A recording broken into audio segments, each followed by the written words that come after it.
안녕하세요. 리드 시험 준비하다 보면 유독 헷갈리는 항목들이 꼭 있습니다. 네, 맞아요.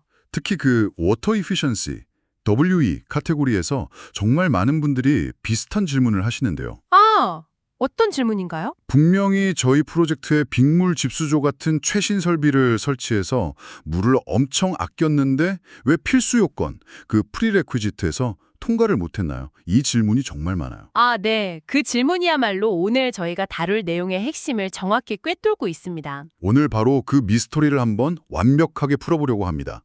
제공해주신 리드 가이드랑 자료들을 바탕으로 실외 용수 사용량 절감, 아웃도어 워터 유즈 리덕션 항목의 필수 요건과 크레딧이 뭐가 다른지, 그리고 그 안에 숨겨진 리드의 철학까지 한번 깊이 파헤쳐 보겠습니다. 네, 좋습니다.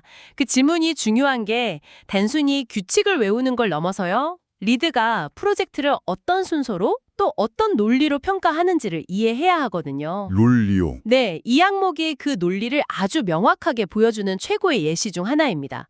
왜 기술을 적용하기 전에 디자인이 먼저 와야 하는지를요. 디자인이 기술보다 먼저다. 흥미로운데요. 그럼 본격적으로 시작하기 전에 아주 근본적인 질문부터 해보죠. 리드는 왜 이렇게 건물 밖에 심는 식물, 그러니까 조경에 쓰는 물에 집중하는 건가요? 사실 건물 안에서 쓰는 물도 많을 텐데요. 아주 좋은 질문입니다. 우리가 보통 무심코 지나치기 쉬운데 이 조경 관계가 전체 물 소비에서 차지하는 비중이 정말 상상을 초월합니다. 그런가요? 네, 자료에 따르면 한 국가의 비농업 용수 소비량 중에 적게는 30%, 일부 건조 지역에서는 많게는 70%까지 조경 용수로 사용이 돼요. 일반적인 가정에서 사용하는 전체 물의 절반 이상이 그냥 잔디에 뿌려줍니다. 네, 절반 이상이요. 네, 우리가 마시고 요리하고 씻는 데 쓰는 모든 물을 합친 것보다 더 많은 양이죠. 와, 집에서 쓰는 물의 절반 이상이 잔디에 들어간다니. 이건 정말 엄청난 양인데요. 그렇게 생각하니까 우리가 힘들게 정수해서 마시는 그 귀한 음용수, 포터블 워터를 말 그대로 잔디밭에 쏟아붓고 있는 셈이군요. 바로 그겁니다. 그래서 LLED는 이 엄청난 낭비를 막는 걸 아주 중요한 과제로 보는 거고요. 그리고 이 문제를 해결하기 위해서 굉장히 체계적인 접근법을 제시하는데 바로 여기서 아까 말씀드린 디자인이 기술보다 먼저라는 원칙이 등장하는 거죠. 알겠습니다. 그럼 이제 처음에 그 미스테리를 풀 시간이네요. 왜 빗물 탱크를 설치해도 필수 요건을 통과할 수 없는가? 점수는 없지만 통과 못하면 인증 자체가 불가능한 이 첫 번째 관문, WE Prerequisite Outdoor Water Use Reduction부터 자세히 들여다보죠. 이 필수 요건의 목표는 아주 명확해요. 기술로 물을 공급하기 전에 애초에 물이 많이 필요하지 않은 조경을 만들어라. 이겁니다. 수요 자체를 원천적으로 줄여라. 네, 효율적인 디자인으로요. 그래서 선택지를 두 가지를 줍니다. 첫 번째는 아주 간단해요. Option 1, No irrigation required. 관계가 필요 없다. 네, 말 그대로 영구적인 관계시설이 전혀 필요 없는 조경을 만드는 겁니다. 물을 아예 안 줘도 되는 조경, 선인장 같은 걸로 꾸민 정원, 제리스케이프 같은 걸 생각하면 될까요? 근데 만약에 프로젝트 부지가 너무 좁아서 조경 공간이 아예 없으면요. 도심 속 건물들처럼요. 정확합니다. 그런 지올럿 라인 프로젝트처럼 조경이 아예 없는 경우에는 이 필수 요건이 자동으로 면제됩니다. 하지만 대부분의 프로젝트에는 조경이 있으니까요. 그렇죠. 그런 경우에 관계를 아예 안 하기는 현실적으로 어려울 수 있잖아요. 네, 그렇죠. 그래서 두 번째 선택지가 있습니다. Option 2, Reduced Irrigation. 관계량을 줄이는 겁니다. 자, 여기서부터 이제 구체적인 숫자가 나오겠네요. 얼마나 줄여야 하나요? 기준은 그 부지의 최대 관계월, 그러니까 1년 중에 물을 가장 많이 줘야 하는 달을 기준으로 합니다. 가장 더운 달이겠네요. 네, 그 달의 조경용수 요구량, Landscape Water Requirement, 줄여서 LWR이라고 하는데 이걸 전통적인 방식 대비 최소 30% 줄여야 합니다. 그리고 바로 이 지점이 수험생들이 가장 많이 실수하는 부분입니다. 드디어 핵심이 나오는군요. 이 30% 감축을 달성하는 방법이 딱 두 가지로 제한되어 있거든요. 그 두 가지 방법이 뭔가요? 첫째는 Plant Species Selection, 식물종 선택입니다. 물을 적게 필요로 하는 그 지역의 자생종이나 기후에 잘 적응된 식물을 심는 거죠. 네. 둘째는 Irrigation System Efficiency, 즉 효율적인 관계 시스템을 쓰는 겁니다. 넓은 지역에 그냥 무차별적으로 물을 뿌리는 스프링클러 대신에요. 식물 뿌리에 직접 물방울을 떨어뜨려주는 드립 이리게이션 같은 시스템을 쓰는 거죠. 그러니까 오직 식물 자체랑 물을 주는 방식, 이 두 가지 디자인적 요소만으로 30%를 달성해야 한다는 말씀이시네요. 맞습니다. 여기에 빗물 탱크나 중수도 같은 alternative water sources, 그러니까 대체 수자원은 전혀 포함되지 않는 거고요. 바로 그겁니다. 리드의 철학은 명확해요. 비싼 돈 들여서 빗물 모을 생각부터 하지 말고 먼저 물 적게 먹는 식물을 심고 물 새는 호수부터 고쳐라.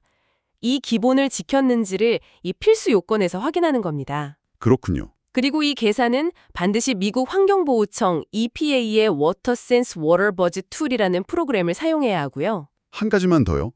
자료를 보니까 운동장, 그 애슬레틱 필드나 식물 있는 놀이터 같은 공간은 계산에 포함해도 되고 안 해도 된다고 나와 있더라고요. 이건 왜 이런 예외를 두는 건가요? 그건 프로젝트 팀한테 전략적인 선택의 여지를 주는 겁니다. 예를 들어서 운동장은 안전 문제 때문에 특정 종류의 잔디를 꼭 심어야 해서 물 사용량이 많을 수 있잖아요. 네, 그렇죠. 이럴 경우엔 운동장을 계산해서 빼고 나머지 조경 공간만으로 30% 감축을 달성하는 게 더 유리할 수 있죠. 반대의 경우도 있겠네요. 물론이죠. 만약 다른 조경 공간이 물을 많이 쓰는 식물로 가득 차 있다면 차라리 물 효율이 높은 잔디를 쓴 운동장을 포함시켜서 전체 평균 감축률을 높이는 전략을 쓸 수도 있는 거고요. 알겠습니다. 필수 요건은 결국 기본기를 확인하는 단계군요. 효율적인 디자인으로 물 수요 자체를 30% 줄여라. 자, 이제 이 기본기를 갖췄다면 본격적으로 점수를 따러 가야죠. WE 크레딧, Outdoor Water Use Reduction은 어떻게 다른가요? 구조는 필수 요건과 거의 같습니다. 똑같이 두 가지 옵션이 있는데 목표치가 훨씬 높아져요. 훨씬요, 네. 옵션 1, No Irrigation Required, 즉 관계가 전혀 필요 없는 조경은 필수 요건을 통과하는 동시에 2점을 받게 됩니다. 와, 바로 2점이요? 네. 단 헬스케어 프로젝트는 1점입니다. 필수 요건에서는 그냥 통과 기준이었던 게 크레딧에서는 바로 2점짜리 만점 전략이 되는 거군요. 그럼 옵션 2, Reduced Irrigation은 목표치가 얼마나 더 높아지나요? 30%에서 뭐 조금 더 줄이는 수준은 아닐 것 같은데요? 네, 목표치가 50%로 훌쩍 뛰어오릅니다. 조경 용수 요구량 LWR을 최소 50% 줄이면 1점, 100% 줄이면 2점을 획득하게 됩니다. 50%랑 100%. 자, 그럼 가장 중요한 질문입니다. 필수 요건에서 식물이랑 관계 시스템만으로 30%를 겨우 맞췄는데 50%나 100%까지 감축하려면 이제 드디어 저희가 아껴두었던 기술들을 사용할 수 있는 건가요? 빗물 탱크 같은 것들요? 네, 바로 그 지점입니다. 크레딧 단계에서는 드디어 그 기술의 활용을 인정해 줍니다. 드디어. 하지만 여기에도 중요한 규칙이 있어요. 필수 요건에서 요구했던 그 30% 감축은요, 여전히 식물종 선택과 관계 효율로 달성해야 합니다. 그건 그대로 가야 하는군요. 네. 그리고 그 30%를 초과하는 추가적인 감축분에 대해서만 Alternative Water Sources, 대체 수자원과 Smart Scheduling Technologies, 스마트 제어 기술의 사용을 인정해 주는 겁니다. 단계별로 허용되는 방법이 다르네요. 정말 체계적인데요. 그럼 구체적으로 어떤 대체 수자원이나 스마트 기술 같은 게 있을까요? 대체 수자원에는 지붕에서 모은 빗물, Captured Rainwater나 세면대, 샤워실에서 나온 물을 처리한 중수, Grey Water, 아니면 에어컨 실외기에서 나오는 응축수, Condensate 같은 게 포함되고요. 네. 스마트 기술의 경우에는 예를 들어서 토양의 습도나 날씨 예보를 감지해서 자동으로 물 주는 양과 시간을 조절하는 워터센스 인증 스마트 관계 컨트롤러가 있어요. 이걸 설치하면 그 자체만으로 베이스라인 대비 추가 15%의 절감 효과를 인정받을 수 있습니다. 와, 15% 보너스네요. 규칙이 꽤 복잡한데 이걸 실제 프로젝트에 적용하는 과정을 상상해보면 이해가 더 쉬울 것 같아요. 예를 들어서 저희가 서울 근교에 오피스 빌딩을 짓는다고 한번 가정해볼까요? 어떻게 점수를 딸 수 있을까요? 좋은 생각입니다. 자, 가상의 프로젝트를 한번 시작해보죠. 먼저 1단계, 필수 요건 통과. 네. 우선 우리는 화려하지만 물을 많이 먹는 외래종 꽃 대신에 우리나라 기후에 잘 맞는 수수하고 아름다운 자생식물 위주로 조경을 설계합니다. 그리고 잔디에는 스프링클러 대신 점적 관수 시스템을 설치하고요. 네, 기본기부터. 이걸 워터센스 워터 버젯 툴에 입력했더니 다행히 40%의 물 사용량 절감 효과가 나왔습니다. 30% 기준을 넘었으니까 필수 요건은 가볍게 통과했죠. 좋습니다. 이제 점수를 따야죠. 1점을 받으려면 50%까지 가야 하는데 10%가 부족하네요. 그렇죠. 그래서 2단계 1점 획득. 여기서 우리는 아까 말씀드린 워러센스 인증 스마트 컨트롤러를 도입하기로 결정합니다. 아, 그 15% 보너스. 네? 이 기술 하나만으로 15% 추가 절감 효과를 인정받을 수 있으니 기존의 40%에 더해져서 총 55%가 됐습니다. 50% 기준을 넘었으니 성공적으로 1점을 획득했네요. 만약에 건축주가 더 욕심을 내서 2점 만점을 받고 싶어 한다면 어떻게 해야 할까요? 100% 감축은 거의 불가능해 보이는데. 2점 만점 도전. 바로 이때 저희가 계속 이야기했던 Alternative Water Sources가 주인공으로 등장합니다. 건물 옥상에 떨어지는 빗물을 모을 수 있는 커다란 지하 저수조, 시스턴을 설치하는 겁니다. 빗물 탱크요? 네. 계산을 해보니까 이 저수조에 모이는 빗물의 양이 우리 조경에 필요한 나머지 45%의 물을 모두 공급하고도 남는다는 결과가 나왔어요. 즉, 더 이상 수돗물을 조경에 쓸 필요가 없어진 거죠. 와, 이걸로 100% 절감을 달성해서 2점 만점을 받게 되는 겁니다. 이렇게 단계별로 따라가 보니까 규칙들이 무슨 하나의 이야기처럼 쫙 연결되네요. 디자인으로 기본기를 다지고 필수 요건을 통과하고 스마트 기술로 효율을 극대화해서 1점을 딴 다음에 마지막으로 대체 수자원으로 활용 점정을 찍어서 2점을 받는 과정이군요. 정확합니다. 뉴저지에 있는 오피스 빌딩 실제 사례도 이와 거의 똑같은 과정을 거쳐서 2점 만점을 받았어요. 이 흐름만 이해하시면 시험 문제를 풀 때 어떤 기술을 어느 단계에 적용해야 하는지 헷갈릴 일이 아마 없으실 겁니다. 자, 그럼 시험을 앞둔 여러분들을 위해 오늘 나눈 이야기의 핵심만 다시 한번 정리해 보겠습니다. 첫째, 필수 요건 WE Prerequisite입니다. 목표는 관계가 전혀 필요 없거나 또는 최대 관계 월 기준으로 30%를 감축하는 것. 가장 중요한 건 이 30%는 오직 식물종 선택과 관계 시스템 효율이라는 디자인적 방법으로만 달성해야 한다는 점이죠. 네, 맞습니다. 빗물 탱크 같은 대체 수자원은 2단계에서는 전혀 인정되지 않습니다. 그리고 둘째, 크레딧, W 크레딧입니다. 목표는 관계 없음으로 2점을 받거나 또는 50% 감축으로 1점, 100% 감축으로 2점을 받는 거죠. 네, 여기서 방법이 중요하죠. 처음 30% 감축은 필수 요건과 똑같이 디자인으로 달성해야 하지만 그 이상의 추가 감축분에 대해서는 드디어 대체 수자원과 스마트 기술을 활용할 수 있습니다.